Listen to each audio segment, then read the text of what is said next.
Hello दोस्तों, नमस्कार। बहुत बहुत स्वागत है आपका हमारे यूट्यूब चैनल हिंदी एकेडमी परिवार में।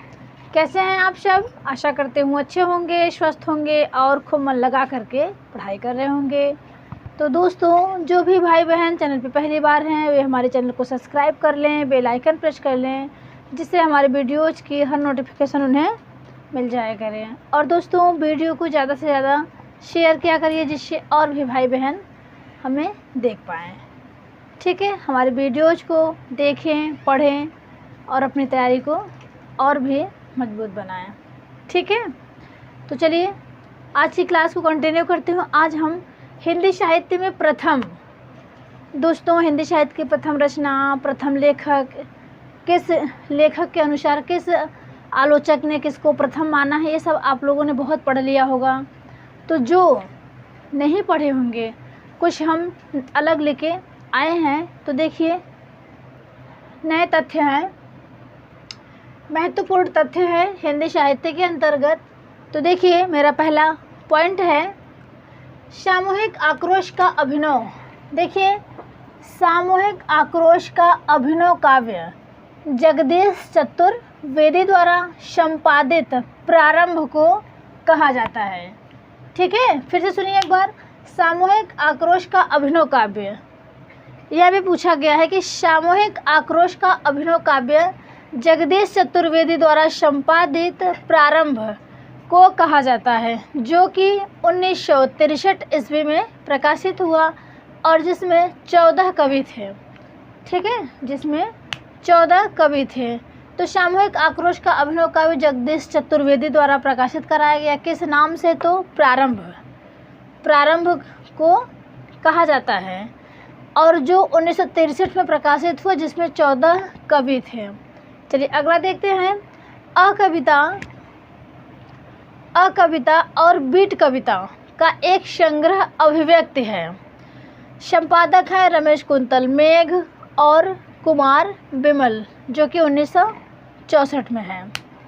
अगला देखिए, अकविता पत्र के संपादक हैं। अकविता पत्र के संपादक कौन? जगदीश चतुर्वेदी हैं। अकविता पत्र के संपादक जगदीश चतुर्वेदी हैं। अकवितावादी या आधुनिकतावादी कवियों का नाम श्रीकांत वर्मा है, राजकमल चौधरी है, जगदीश चतुर्वेदी है तथा श्याम परमार है। ठीक है, ये अकवितावादी लेखक हैं श्रीकांत वर्मा, राजकमल चौधरी। राजकमल चौधरी की मरी हुई मछली पूछी गई रचना है, और श्रीकांत वर्मा का है आपका मगध। श्रीकांत वर्मा का है, ठीक है, जलसा घर। जगदीश चतुर्वेदी और श्याम परमार। अगला देखिए, बिट कविता की उपज कहाँ है? बिट कविता की उपज जो है वो अमेरिका है। यानी बिट कविता का जन्म सबसे पहले कहाँ हुआ था? तो अमेरिका में हुआ था। बिट कविता को भारत में लाने का श्रेय किसे है? देखिए, ये आपके लिए इम्पोर्टेंट हो जाएगा। बीट कविता की उपज अमेरिका है, और भारत में इसे लाने का श्रेय बीट कविता को प्रभाकर माचवे को है। ठीक है, भारत में बीट कविता को लाने का श्रेय प्रभाकर माचवे को है। देखिए, हिंदी में प्रथम डी.लिट व्यक्ति, ये भी परीक्षा में पूछा जा चुका है। हिंदी में प्रथम डी.लिट व्यक्ति हैं तो डॉक्टर पीताम्बर दत्त बड़थवाल। ठीक है, जिन्होंने गोरखवाणी का प्रकाशन करवाया था, ये भी आप जानते रहिए। विज्ञान में शोध प्रबंध हिंदी में देने वाले प्रथम विद्यार्थी।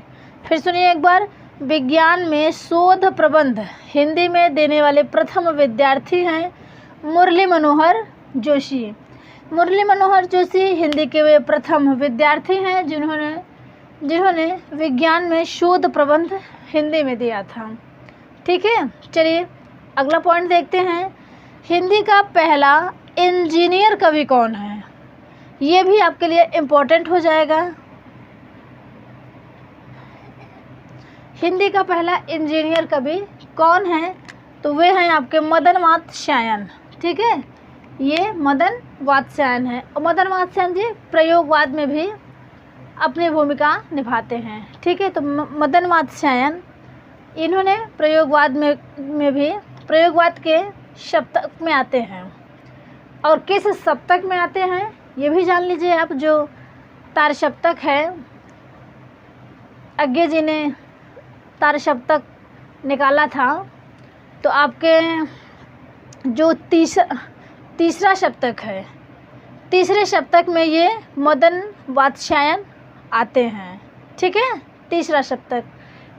तार सप्तक 1943 में प्रकाशित हुआ था, और जो दूसरा सप्तक है इसमें पहले सप्तक की बात नहीं कही गई है, ध्यान रखिएगा। तार सप्तक 1943 है, और दूसरा सप्तक है 1951, और तीसरा सप्तक है 1959, और चौथा सप्तक है 1979। ओके, चलिए आगे देखिए। प्रबंध क्षेत्र में हिंदी माध्यम से, देखिए प्रबंध क्षेत्र में प्रबंधन क्षेत्र में हिंदी माध्यम से प्रथम शोध प्रबंध के लेखक हैं। तो कौन है वे? भानु प्रताप सिंह, जो कि एक पत्रकार हैं। हिंदी माध्यम से एलएलएम, देखिए हिंदी माध्यम से एलएलएम उत्तीर्ण करने वाला, यहाँ पे करने वाले होगा। हिंदी माध्यम से एलएलएम उत्तीर्ण करने वाले देश के प्रथम विद्यार्थी हैं। देश का प्रथम विद्यार्थी तो चंद्रशेखर उपाध्याय हैं। ठीक है, अगला देखिए। अंतर्राष्ट्रीय संबंध पर अपना शोध प्रबंध लिखने वाले प्रथम व्यक्ति। अंतर्राष्ट्रीय संबंध पर अपना शोध प्रबंध लिखने वाले प्रथम व्यक्ति हैं वेद प्रकाश वैदिक। ठीक है, अगला देखिए। हिंदी में निर्णय देने वाला पहला न्यायाधीश कौन है? वे हैं न्यायमूर्ति श्री प्रेमशंकर गुप्त। अगला देखिए। हिंदी में संयुक्त राष्ट्र संघ में भाषण देने वाला प्रथम राजनयिक नेता कौन है? हिंदी में संयुक्त राष्ट्र संघ में भाषण देने वाला प्रथम राजनीतिक नेता नंद दुलारे वाजपेयी हैं। ठीक है, तो प्रश्न 2 कैसे हैं, इस पे दोस्तों आप सब अपनी राय दीजिएगा। और चलिए आगे बढ़ते हैं।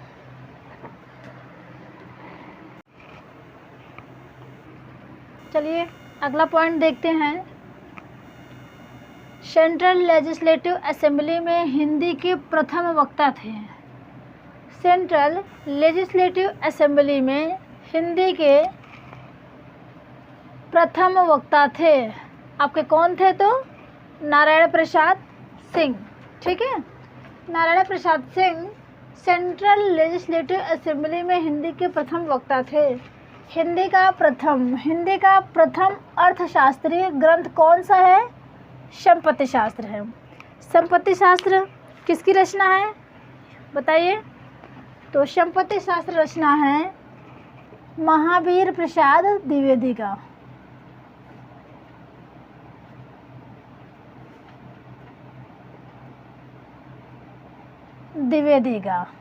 ठीक है, महावीर प्रसाद द्विवेदी। और इनकी एक चर्चित पत्रिका है, कौन सी है? तो आप हमें कमेंट करके ज़रूर बताइएगा। सरस्वती पत्रिका है, जान लीजिए। देखिए, हिंदी के प्रथम बाल साहित्यकार कौन है?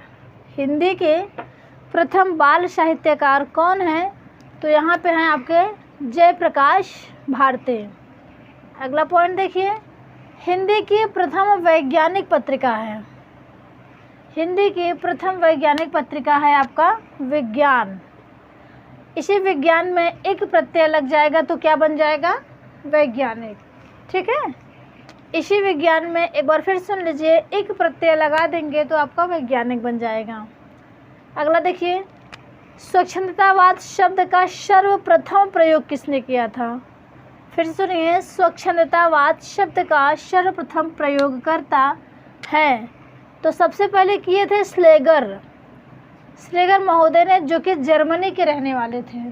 ठीक है, अगर हिंदी की बात करूं तो हिंदी में स्वच्छंदतावाद तो सबसे पहले मुकुटधर पांडे ने किया। हिंदी में स्वच्छंदतावाद का सर्वप्रथम प्रयोग मुकुटधर पांडे ने किया था। ठीक है, चलिए गीत काव्य रचना का सर्वप्रथम प्रयोग करता है, गीत काव्य रचना के सर्वप्रथम प्रयोग करता है आपके लोचन प्रसाद पांडे अपने कुसुमन की माला की भूमिका में किए हैं। ठीक है, गीत काव्य रचना का सर्वप्रथम प्रयोगकर्ता लोचन प्रसाद पांडे जी ने कुसुमन की माला की भूमिका में किए हैं। अगला देखिए, हिंदी में साधारणीकरण के संबंध में पहला चिंतन शुरू किया था।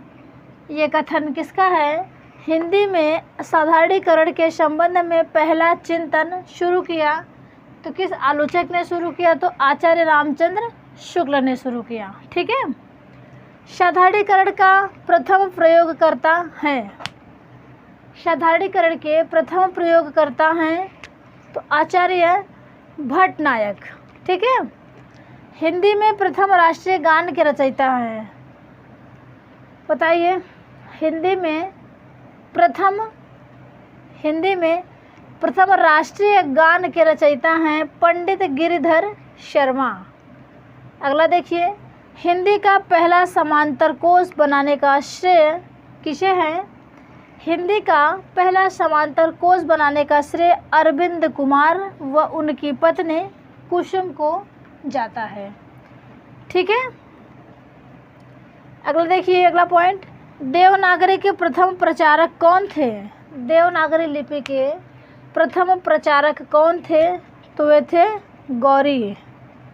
ठीक है,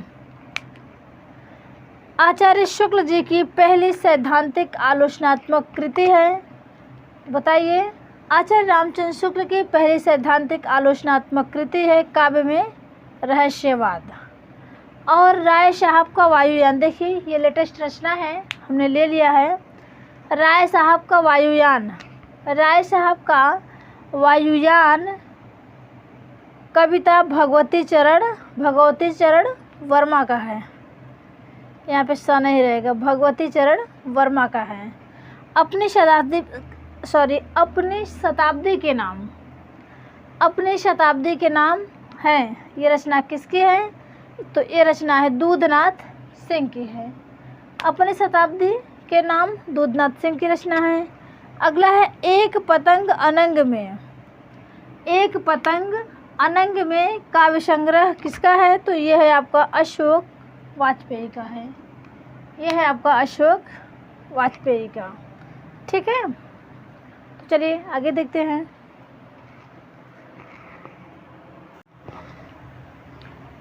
चलिए नेक्स्ट पॉइंट देखते हैं। रामदास की हत्या प्रसिद्ध कविता है। देखिए ये प्रश्न इम्पोर्टेंट है और ये प्रश्न पूछा भी गया है। तो ये रघुवीर सहाय का है। ठीक है, सुमित्रानंदन पंत के लिए लिखी गई उत्तराधिकार, देखिए उत्तराधिकार शीर्षक से कविता किसने लिखा है? तो दूधनाथ सिंह ने। ठीक है, दूधनाथ सिंह ने उत्तराधिकार शीर्षक से कविता लिखी है और वो कविता किस पे आधारित है? तो सुमित्रानंदन पंत, जिन्हें प्रकृति का सुकुमार कवि भी कहा जाता है। ठीक है, और सुमित्रानंदन पंत को शब्द शिल्पी भी कहा जाता है, बच्चन सिंह ने कहा है, ये भी आप ध्यान रखिएगा। शब्द शिल्पी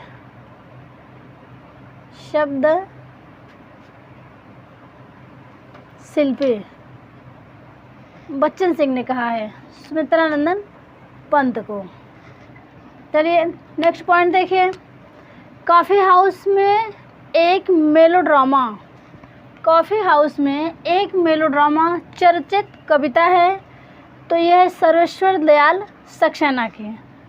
दोस्तों सर्वेश्वर दयाल सक्सेना की जो काव्य हैं, एक सुनी नाव और बांस का पुल, कुनाऊ नदी और अब गरीबी हटाओ, तो ये भी ध्यान रखिएगा आप। और बकरी, इनका जो है वो जनवादी नाटक है, इसे भी याद रखिएगा। और बकरी नाटक जो है, इनमें पात्र है दुर्जन सिंह, खूब पूछा जाता है। और बकरी कैसा इनका नाटक है सक्सेना जी का? तो जनवादी है। ठीक है। सरसोल दयाल सक्सेना का नाटक है बकरी, वो भी जन्मवादी हैं। अगला देखिए, कवि या कथाकार फूलों को देखकर इसलिए आनंद का अनुभव करता है कि उनसे फलों की आशा होती है। देखिए ये कथन है, कवि या कथाकार फूलों को देखकर इसलिए आनंद का अनुभव करता है कि उनसे फलों की आशा होती है। ये कथन किसका है? तो ये कथन है प्रेमचंद जी का। ठीक है। अगला देखिए, जागृत युग के स्वप्न फूलों से नहीं चिंगारियों से सजाए जाते हैं। जागृत युग के स्वप्न फूलों से नहीं चिंगारियों से सजाए जाते हैं। ये कथन किसका है? तो ये कथन है दिनकर जी का। ठीक है, ये कथन दिनकर जी का है। ये अधैर्य के कवि हैं, ये अधैर्य के कवि हैं दिनकर जी। ठीक है, दिनकर जी अधैर्य के कवि हैं। इन्होंने मैथिली शरण गुप्त के सामने अपने आप को महज डिप्टी कवि के नाम से संबोधित किया था दिनकर जी ने। अगला देखिए, दिनकर जी ने अपने किस रचना में नर नारी के सनातन यौन संबंधों को मनोवैज्ञानिक दृष्टि से श्रृंगारी बनाया है? तो ये रचना है उर्वशी। बहुत पूछा जाता है उर्वशी रचना। ठीक है, उर्वशी एक तो दिनकर ने लिखा है और एक जयशंकर प्रसाद ने भी लिखा है उर्वशी। ठीक है, तो ध्यान रखिएगा। अगला देखिए, कला संसार को बदलने के लिए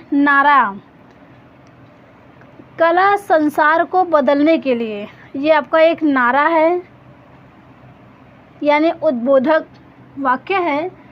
किस साहित्य आंदोलन ने दिया था? तो किस साहित्य आंदोलन ने कला संसार को बदलने के लिए नारा दिया था? तो आपका आंसर हो जाएगा प्रगतिवाद।